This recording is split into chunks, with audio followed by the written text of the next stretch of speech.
These are the 4 things to remember about the Cameo 4. When inserting your auto blade into the carriage 1, you need to make sure that it's securely in place. So to do this, I like to lift up on the tab with one of my hands and use my other hand to press down all the way. And then you lock it into place. This way you know that it's pressed all the way down and your blade will be able to reach your paper.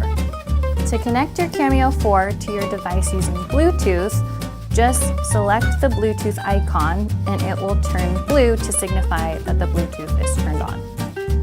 To adjust your rollers, you're going to release the lock lever and adjust your center rollers, and then press on the lock icon on the pinch feeder and slide over to your smaller mat size.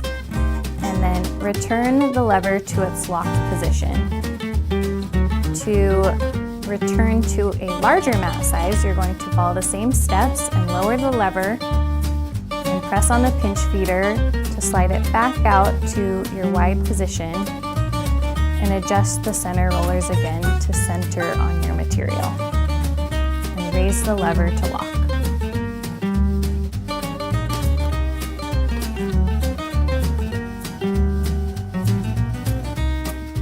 The crosscutter feature is awesome for when you're cutting vinyl or heat transfer material.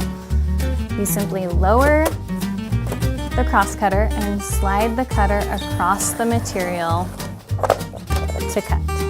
However, just remember that when you're cutting any other project or material, that you raise the crosscutter during the actual process so it doesn't block your mat or material.